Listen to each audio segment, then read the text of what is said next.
Hello everyone, welcome to online study point. आज हम लोग बात करने वाले हैं most important general science question की प्रैक्टिस नंबर 6 पे। इसके पहले 5 प्रैक्टिस सेट ऑलरेडी ली जा चुकी हैं और सभी में बहुत ही ज़्यादा इंपॉर्टेंट क्वेश्चंस हैं। वो सभी क्वेश्चंस हैं जो एग्जामिनेशन में आगे आ चुके हैं या फिर आने वाले हैं, आ सकते हैं। ठीक है, तो जितने भी एग्जामिनेशन में क्वेश्चन आते हैं उन सभी लेवल के अकॉर्डिंग क्वेश्चन चल रहे हैं। और जितने भी लोगों के कमेंट्स रहते हैं कि मैम इंग्लिश में भी करवाया करिए, तो बिल्कुल नेक्स्ट वीक से आपको इंग्लिश और हिंदी दोनों में मिलेगा, उसकी आप लोग टेंशन मत करो। तो ये प्रैक्टिस सेट उन सभी एग्जामिनेशन के लिए बहुत ही ज़्यादा इंपॉर्टेंट है जहाँ पे जनरल साइंस के क्वेश्चन पूछे जाते हैं। तो प्रैक्टिस को अच्छे से लिया करिए और 25 क्वेश्चन इसमें रहते हैं। सारे क्वेश्चन को आप अच्छे से देखिए, ठीक है। और लास्ट में अपना स्कोर जरूर बताया करिए कि आपके कितने क्वेश्चन सही हुए हैं 25 में से। ओके, तो चलिए स्टार्ट करते हैं। जिसने अभी तक चैनल को सब्सक्राइब नहीं किया, चैनल को सब्सक्राइब करके बेल आइकन को दबा दे, जिससे कि आपको वीडियो की नोटिफिकेशन मिल जाए। और वीडियो की पीडीएफ के लिए आप टेलीग्राम चैनल को भी ज्वाइन कर सकते हो, जिसकी लिंक नीचे आपको डिस्क्रिप्शन बॉक्स में दी गई है। ठीक है, वीडियो पसंद आता है तो वीडियो को लाइक करिएगा और ज़्यादा से ज़्यादा शेयर कर दीजिएगा। तो चलिए फर्स्ट क्वेश्चन आपकी स्क्रीन पे है।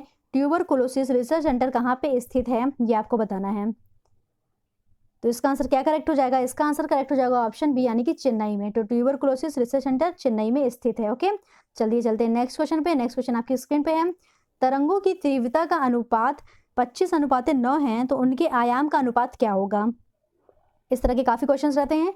तरंगों की तीव्रता का जो अनुपात है वो 25:9 है, तो उनके आयाम का क्या अनुपात होगा? सबसे पहले आप लोग ध्यान दीजिए कि जो तीव्रता होती है यानी कि इंटेंसिटी होती है वो डायरेक्टली प्रोपोर्शनल होती है आयाम के स्क्वायर के। ठीक है, आयाम के वर्ग की डायरेक्टली प्रोपोर्शनल होती है। तो तीव्रता का अनुपात क्या दिया है? 25:9 दिया है। तो 25/9 का, और इधर यहाँ पे क्या है? स्क्वायर है, हमें आयाम निकालना है और ये तीव्रता दिया है, तो इसका हम क्या कर देंगे? अंडर रूट कर देंगे। तो ये वैल्यू कितनी आ जाएगी? आयाम का अनुपात हो जाएगा 5:3। ठीक है, तो आयाम का अनुपात क्या हो गया? आयाम का अनुपात हो गया 5:3। तो आपका सी ऑप्शन करेक्ट हो जाएगा। ओके, समझ में आ गया? तो चलिए चलते हैं नेक्स्ट क्वेश्चन पे। नेक्स्ट क्वेश्चन आपकी स्क्रीन पे है। पानी के अंदर ध्वनि सुनने का यंत्र क्या कहलाता है? पानी के अंदर ध्वनि को सुनने का यंत्र क्या कहलाता है? तो इसका आंसर करेक्ट हो जाएगा ऑप्शन डी, यानी कि हाइड्रोफोन। ठीक है, पानी के अंदर ध्वनि सुनने का यंत्र हाइड्रोफोन कहलाता है। आइए इसको देखते हैं क्या है ये। जैसे कि आपको डायग्राम में दिख रहा है, ये हाइड्रोफोन का डायग्राम है। पानी के अंदर इसको लगा दिया जाता है, तो ये ध्वनि की तरंगों की गणना करने के काम में आने वाला उपकरण। ठीक है, इसका एक्सप्लेनेशन देखिए। हाइड्रोफोन एक वैज्ञानिक उपकरण है, यह पानी के अंदर ध्वनि तरंगों की गणना करने में काम आने वाला उपकरण है। ओके, क्लियर हो गया? इसका डायग्राम देखिए, ये होता है हाइड्रोफोन। चलिए चलते हैं नेक्स्ट क्वेश्चन पे। नेक्स्ट क्वेश्चन आपकी स्क्रीन पे है। औसत वयस्क के शरीर में कितना रक्त होता है? औसत वयस्क के शरीर में कितना रक्त होता है, ये आपको बताना है। तो इसका आंसर करेक्ट हो जाएगा ऑप्शन बी, यानी कि 5 से 6 लीटर। ठीक है, कितना होता है? 5 से 6 लीटर होता है। आइए इसका एक्सप्लेनेशन देखिए। मानव शरीर में रक्त की मात्रा आमतौर पर शरीर के वजन के 7% के बराबर होती है। यानी कि जितना आपका वजन होगा उसका मल्टीप्लिकेशन कर दीजिए 7% से, तो उसके बराबर क्या होती है? रक्त की मात्रा होती है। वैसे आयु और आकार के आधार पर हर शरीर में अलग अलग रक्त होता है, परंतु ओवरऑल अगर आप देखेंगे तो जो शरीर में रक्त की मात्रा होती है ना, वो वजन के 7% के बराबर होती है। इस हिसाब से अनुमान लगाया गया है कि वयस्क के शरीर में 5 से 6 लीटर रक्त होता है। ओके, चलिए चलते हैं नेक्स्ट क्वेश्चन पे। नेक्स्ट क्वेश्चन आपकी स्क्रीन पे है। जीवाणु की खोज किसने की थी? आपको बताना है कि जीवाणु की खोज किसने की थी। 4 ऑप्शन आपके पास हैं। इसका क्या करेक्ट हो जाएगा? तो इसका आंसर करेक्ट हो जाएगा एंटोनी वॉन ल्यूएनहॉक ने। ठीक है ना, इसका एक्सप्लेनेशन देख लेते हैं। इसका एक्सप्लेनेशन क्या है? बैक्टीरिया की खोजकर्ता कौन है? एंटोनी वॉन ल्यूएनहॉक हैं। ठीक है, और इन्होंने किस जीवाणु की खोज की थी? तो इन्होंने प्रोटोजोआ नामक जीवाणु या बैक्टीरिया की खोज की थी, और उन्होंने जंतुओं को एनिमिकुलस नाम दिया था। ओके, यहाँ तक क्लियर हो गया आप सभी को? तो चलिए चलते हैं नेक्स्ट क्वेश्चन पे। नेक्स्ट क्वेश्चन आपकी स्क्रीन पे है, इसको जल्दी से बताइए। निम्नलिखित में से कौन सी युक्ति विद्युत ऊर्जा को आंतरिक ऊर्जा में परिवर्तित करती है? विद्युत ऊर्जा को यांत्रिक ऊर्जा में कौन परिवर्तित करती है? 4 ऑप्शन आपके पास है, इनमें से बताइए क्या होना चाहिए। तो जैसा कि डायग्राम में आप लोग देख ही रहे होगे, तो इसका आंसर करेक्ट है ऑप्शन बी, यानी कि विद्युत मोटर। ओके, विद्युत मोटर क्या करती है? तो विद्युत ऊर्जा को यांत्रिक ऊर्जा में बदल देती है। ओके, चलिए इसका एक्सप्लेनेशन देख लेते हैं। विद्युत मोटर एक विद्युत यांत्रिक मशीन है जो विद्युत ऊर्जा को यांत्रिक ऊर्जा में बदलती है, अर्थात इससे उपयुक्त विद्युत क्षेत्र से जुड़ने पर यह घूमने लगती है, जिससे जुड़ी मशीन या यंत्र भी घूमने लगता है। तो विद्युत मोटर विद्युत ऊर्जा को यांत्रिक ऊर्जा में परिणत करने के साधन है। ओके, यहाँ तक आप सभी को क्लियर? तो चलिए चलते हैं नेक्स्ट क्वेश्चन पे। नेक्स्ट क्वेश्चन आपकी स्क्रीन पे है। गति के जड़त्व के नियम को किसने प्रतिपादित किया था? बहुत ही इंपॉर्टेंट क्वेश्चन फिजिक्स का। ओके, तो क्या होना चाहिए इसका आंसर? तो इसका आंसर करेक्ट हो जाएगा ऑप्शन सी, यानी कि गैलीलियो ने। ठीक है, गति के जड़त्व के नियम को किसने दिया था? गैलीलियो ने प्रतिपादित किया था। आइए देख लेते हैं इसका आंसर, एक्सप्लेनेशन क्या है। तो जो न्यूटन का प्रथम नियम होता है वो वस्तु के जड़त्व गुण पर ही आधारित है। न्यूटन का प्रथम नियम सभी ने पढ़ा होगा। क्या होता है? यदि कोई वस्तु विरामावस्था में है तो वह विरामावस्था में रहना चाहती है, और यदि कोई वस्तु एक समान वेग से गतिशील है तो वह गतिशील रहती है जब तक कि उस पर कोई बाह्य बल या एक्सटर्नल फोर्स नहीं लगाया जाए, तो वह अपनी स्थिति क्या नहीं करेगी, परिवर्तन नहीं करेगी। ठीक है ना, यहाँ तक समझ में आ गया? तो चलिए चलते हैं नेक्स्ट क्वेश्चन पे। नेक्स्ट क्वेश्चन आपकी स्क्रीन पे है। डीएनए की द्विकुंडलिनी संरचना की खोज किसने की थी? यानी कि द्विकुंडलीय संरचना की खोज डीएनए की किसने की थी? तो क्या आंसर करेक्ट हो जाएगा? तो इसका आंसर करेक्ट हो जाएगा ऑप्शन है, यानी कि वाटसन एवं क्रिक ने। ठीक है, वाटसन एवं क्रिक ने इसकी खोज की थी। आइए देखते हैं, ये इसका डायग्राम है, देख लीजिए। डीएनए की क्या है? द्विकुंडलित संरचना है। इसका एक्सप्लेनेशन देखिए। इसका एक्सप्लेनेशन क्या होता है? डीएनए अणु त्रिविमीय होता है और 2 तंतुओं से बना होता है जो कि एक दूसरे के चारों ओर कुंडलित होते हैं। ठीक है, ये वैज्ञानिक का नाम है जिन्होंने खोज की थी, और उन्होंने बताया था कि डीएनए कैसा होता है? द्विकुंडलित होता है। 1953 में जेम्स वाटसन और फ्रांसिस क्रिक ने डीएनए की संरचना की खोज करने के लिए नोबेल पुरस्कार भी दिया गया था। तो 1953 में इन दोनों को नोबेल पुरस्कार भी दिया था इसी खोज के लिए। ओके, चलिए चलते हैं नेक्स्ट क्वेश्चन पे। नेक्स्ट क्वेश्चन आपकी स्क्रीन पे है। पारिस्थितिकी प्रणाली क्या होती है? आपको बताना है पारिस्थितिकी प्रणाली क्या होती है। इन चारों ऑप्शन में से क्या करेक्ट हो जाएगा?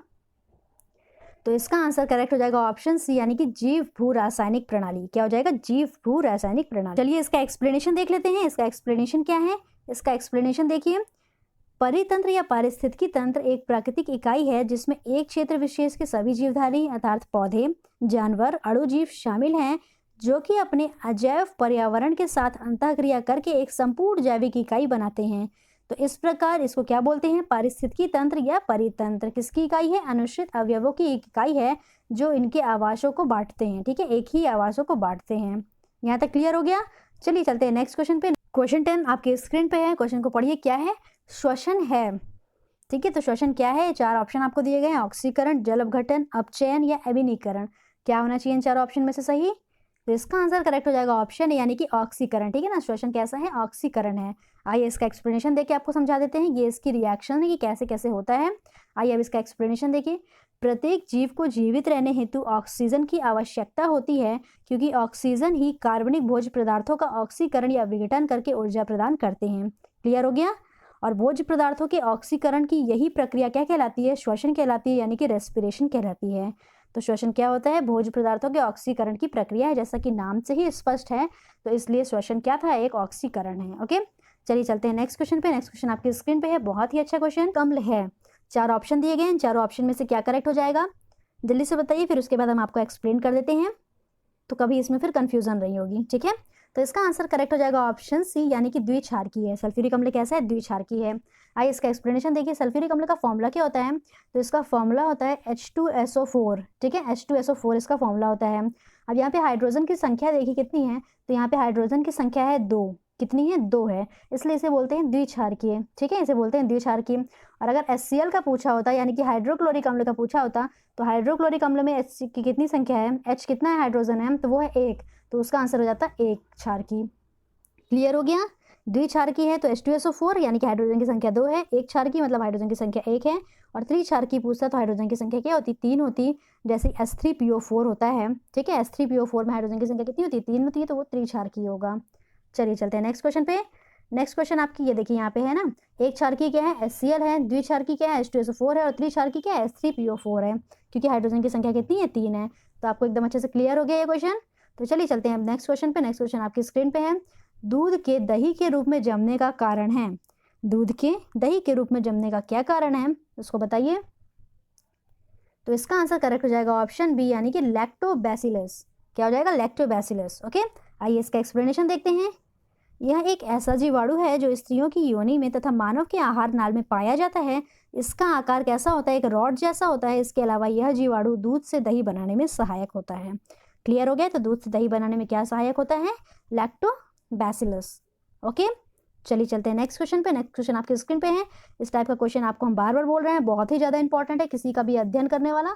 तो इससे रिलेटेड हम एक वीडियो आपको ज़रूर प्रोवाइड कर देंगे जिसमें सभी के अध्ययनों को क्या कहते हैं वो रहेगा। ओके, तो इसका आंसर क्या होना चाहिए बताइए पहले अभी आप। फलों का अध्ययन कहलाता है। तो फलों का अध्ययन क्या कहलाता है? तो इसका आंसर करेक्ट हो जाएगा ऑप्शन, यानी कि पोमोलॉजी। क्या कहलाता है? पोमोलॉजी कहलाता है। ओके, चलिए चलते हैं नेक्स्ट क्वेश्चन पे। नेक्स्ट क्वेश्चन आपकी स्क्रीन पे है। परमाणु बम किस अभिक्रिया पर आधारित है? परमाणु बम किस अभिक्रिया पर आधारित है? इसका आंसर क्या होना चाहिए? बहुत ही इजी सा क्वेश्चन है, जल्दी से बताइए। तो इसका आंसर करेक्ट हो जाएगा ऑप्शन डी, यानी कि नाभिकीय विखंडन पर आधारित है। ठीक है, आइए इसका एक्सप्लेनेशन देखिए। परमाणु बम नाभिकीय विखंडन अभिक्रिया पर आधारित होते हैं। इस प्रकार के बम में यूरेनियम का इस्तेमाल किया जाता है, अर्थात यूरेनियम के नाभिक पर न्यूट्रॉन की बौछार की जाती है और उच्च ऊर्जा मुक्त होती है। यही परमाणु बम का सिद्धांत है। ठीक है ना, तो परमाणु बम में क्या होता है? उच्च ऊर्जा मुक्त होती है। तो इस तरह से आप लोग समझ सकते हैं कि ये ऊष्माक्षेपी अभिक्रिया है। कैसी है? ऊष्माक्षेपी है, क्योंकि इसमें ऊर्जा क्या हो रही है? मुक्त हो रही है। ओके, चलिए चलते हैं नेक्स्ट क्वेश्चन पे। नेक्स्ट क्वेश्चन आपकी स्क्रीन पे देखिए, ऊष्माक्षेपी वाला क्वेश्चन भी आ गया। एक ऊष्माक्षेपी अभिक्रिया क्या होती है? अभी हमने आपको बताया है, जल्दी से इसका आंसर बता दीजिए।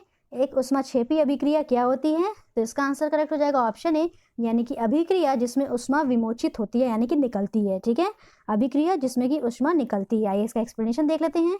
इसका एक्सप्लेनेशन देखिए, ऊष्माक्षेपी या एक्सोथर्मिक अभिक्रिया में ऊष्मा निकलती है, जिससे अभिकर्मक या विलयन क्या होता है? गर्म हो जाता है। जैसे सोडियम हाइड्रोक्साइड या कॉस्टिक सोडा को जल में डालने पर ऊष्मा निकलती है या उत्पन्न होती है, जिससे इसका जलीय विलयन अभिक्रिया के दौरान गर्म हो जाता है। ओके, क्लियर हो गया यहाँ तक अच्छे से? तो चलिए चलते हैं हम नेक्स्ट क्वेश्चन पे। नेक्स्ट क्वेश्चन आपकी स्क्रीन पे है, बहुत ही इंपॉर्टेंट क्वेश्चन। वनस्पति तेलों से कृत्रिम घी बनाने में किस उत्प्रेरक का उपयोग किया जाता है? किस उत्प्रेरक का उपयोग करते हैं, ये आपको बताना है।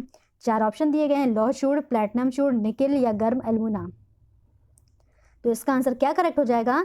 इसका आंसर हो जाएगा ऑप्शन सी, यानी कि निकेल का इस्तेमाल किया जाता है वनस्पति तेल से कृत्रिम घी बनाने के लिए।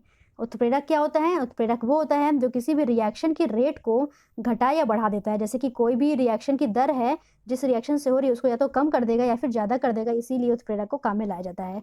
आइए इसका एक्सप्लेनेशन देख लेते हैं।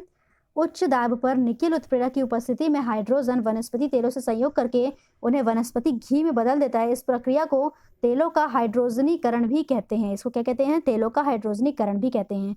जैसे आपको यहाँ पे डायग्राम दिख रहा होगा, ये क्या लिया गया है?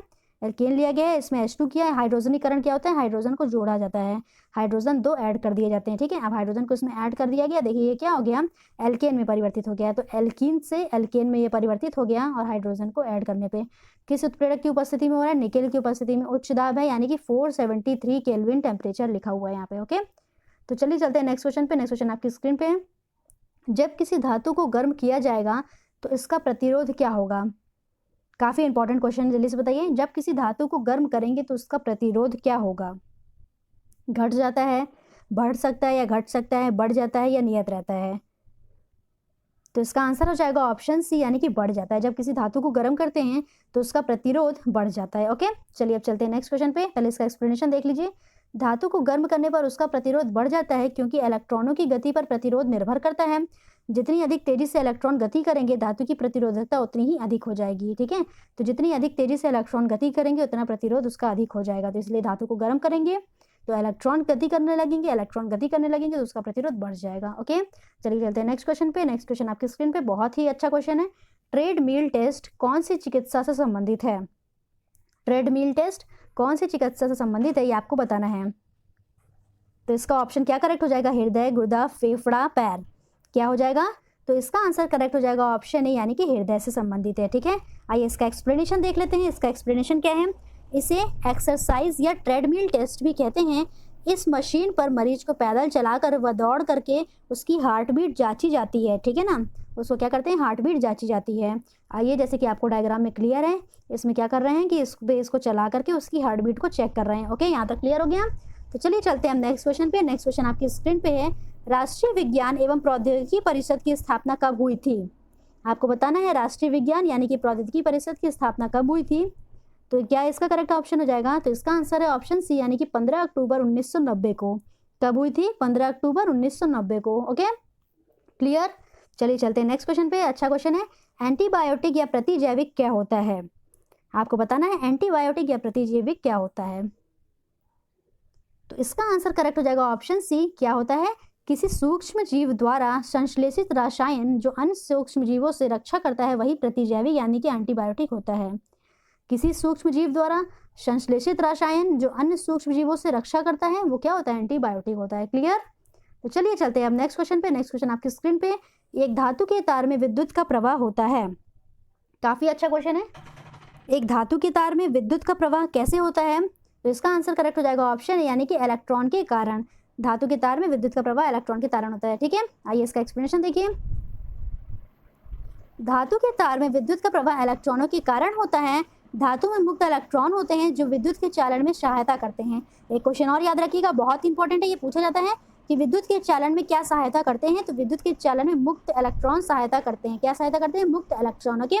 इलेक्ट्रॉनों की गति के विपरीत दिशा में धारा की दिशा का प्रभाव होता है। लीजिए एक और क्वेश्चन इंपॉर्टेंट, जिस दिशा में इलेक्ट्रॉन की गति होगी उसी के विपरीत दिशा में क्या होगी? उसी के विपरीत दिशा में धारा का प्रवाह होगा। जैसे कि इलेक्ट्रॉन इधर बह रहा है तो धारा जो होगी आई करंट, वो इसके अपोजिट दिशा में जाएगी, यानी कि इधर जाएगी वो। ओके, क्लियर हो गया यहाँ तक अच्छे से?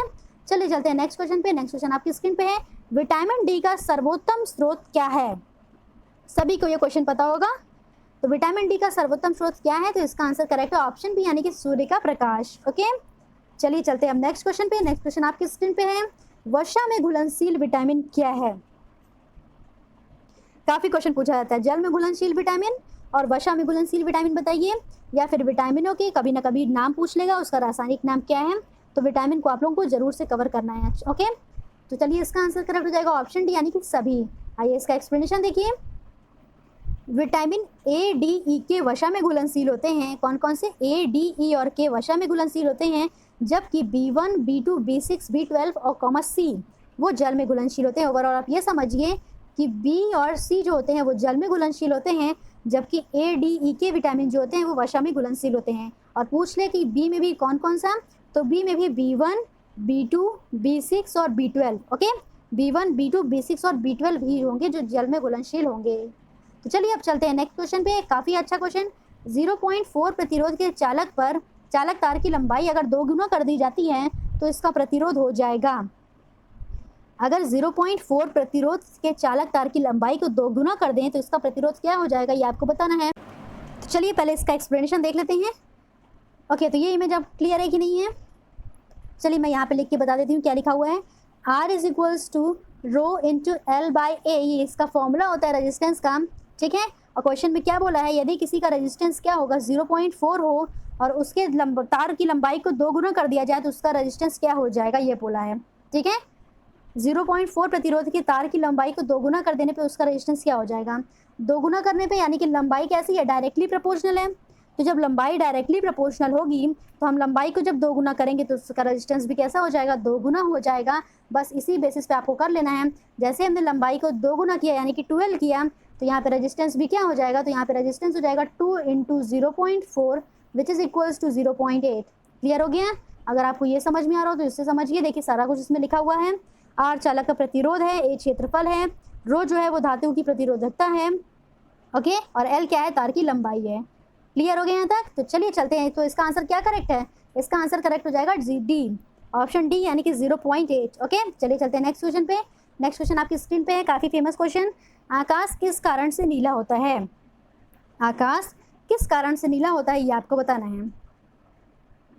तो इसका आंसर क्या करेक्ट हो जाएगा? इसका आंसर हो जाएगा ऑप्शन बी करेक्ट, वायुमंडल में सूर्य के प्रकाश के लघुत्तर तरंग दैर्ध्य का प्रकीर्णन। ठीक है, अगर लघुत्तर और दीर्घ नहीं दिया है तो वायुमंडल में सूर्य के प्रकाश का प्रकीर्णन भी लगा देंगे आप, तो आपका आंसर करेक्ट हो जाएगा। आइए इसका एक्सप्लेनेशन देखते हैं। इसका एक्सप्लेनेशन क्या होता है? प्रकाश का प्रकीर्णन किसे कहते हैं? जब प्रकाश किसी भी माध्यम में मौजूद अणु, परमाणु व छोटे छोटे कणों पर आपतित होता है तो उसका विभिन्न दिशाओं में क्या हो जाता है? प्रकीर्णन होता है, यानी कि विभिन्न दिशाओं में वह विक्षेपित हो जाता है। उसी को हम क्या कहते हैं? प्रकाश का प्रकीर्णन कहते हैं। और एक चीज़ याद रखिएगा, जो ब्लू कलर होता है यानी कि नीला रंग, उसकी जो तरंग दैर्ध्य होती है वो बहुत ही कम होती है, इस वजह से उसका प्रकीर्णन सबसे ज़्यादा होता है। ठीक है, सबसे ज़्यादा तरंग दैर्ध्य लाल रंग की होती है, इसलिए वह सबसे कम क्या होती है? सबसे कम विक्षेपित होती है। और जो ब्लू कलर होता है यानी कि नीला रंग का तरंग दैर्ध्य सबसे कम होती है, इसलिए वह बहुत ही ज़्यादा विक्षेपित हो जाती है। और विक्षेपित होने के कारण ही आकाश का रंग कैसा दिखाई देता है? तो वो नीला दिखाई देता है। आइए इसका डायग्राम आप लोग देख लीजिए। अर्थ से क्या हो रही है? सनलाइट आ रही है, और सनलाइट आने के बाद वो जो भी कलर ज़्यादा विक्षेपित हो जाएगा तो वही कलर का आसमान दिखने लगेगा। तो ये एटमॉस्फेयर है, एटमॉस्फेयर हमें ब्लू दिखता है। ओके, आइए कल का सवाल देख लीजिए। क्या था? कल का सवाल था कि नवजात शिशु में कितनी हड्डियाँ होती हैं। तो नवजात शिशु में कितनी हड्डियाँ होती हैं? सभी ने आंसर दिया था 300 हड्डियाँ होती हैं, और आंसर करेक्ट भी है, 300 हड्डियाँ होती हैं। पर इसका एक्सप्लेनेशन जरा सुन लीजिए। तो जो नवजात शिशु होते हैं उनमें हड्डियाँ होती हैं 270 से 300 के बीच में, 270 से 300 के बीच में होती हैं। अगर कहीं पे आपको 300 नहीं दिया गया है तो आपका 280 आंसर भी करेक्ट हो जाएगा, और कहीं कहीं पे ऑप्शन आपका 280 भी ले लिया जाता है, ठीक है। तो ऑप्शन 280 भी कहीं कहीं पे ले लिया जाएगा और 300 छोड़ दिया जाएगा, क्योंकि अगर इसके एवरेज की बात होगी तो एवरेज निकाल करके 280 ही बीच में आएगा, तो ये ले लिया जाता है, ठीक है। ओवरऑल आपका आंसर करेक्ट था, इसका आंसर होगा 300, बट इसका एक्सप्लेनेशन ध्यान रखिएगा, जहाँ पे 300 ऑप्शन में नहीं होगा तो आपको 270 से 300 के बीच वाले ऑप्शन को करेक्ट कर देना है। ओके, यहाँ तक क्लियर। तो चलिए आज का सवाल देख लीजिए। आज का सवाल क्या है, लार किसके पाचन में मदद करती है। ये 4 ऑप्शन आपको दिए गए हैं और आपको बताना है कि लार किसके पाचन में मदद करती है। ओके, वीडियो पसंद आया होगा तो वीडियो को लाइक करिए और ज़्यादा से ज़्यादा शेयर करिए। कमेंट करके आप जरूर बताइए कि आपके 25 में से कितने क्वेश्चन सही हुए हैं, और इस क्वेश्चन का भी आप आंसर कमेंट करके बताओ। Okay, thank you so much.